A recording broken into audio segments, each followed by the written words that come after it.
this video, I will show you how to transfer Bitcoin from Robinhood to another wallet. So first of all, open up your Robinhood and then from there, go ahead and click on send and then select Bitcoin in here.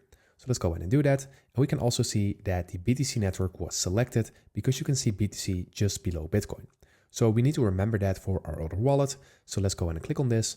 And now we can click on enter address in here. And now we need to go to our other wallet to obtain this wallet address to paste this in.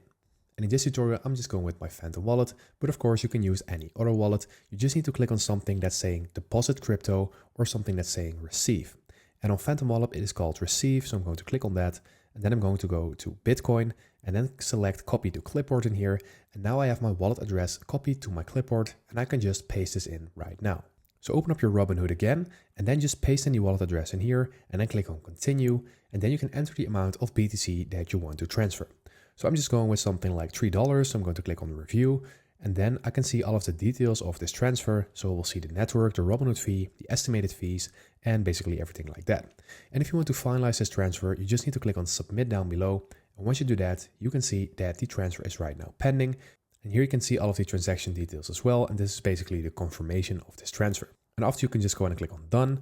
And now you can just go to your other wallet and see if the crypto is already there. So when I refresh my other wallet, in this case Phantom wallet, I can see right now that my Bitcoin has been arrived. So this can take a couple of minutes or maybe until an hour before it is visible in your wallet, but that is basically how you do it. So I hope this video helped you out. Please leave a like and consider subscribing, and then I'll see you in the next one.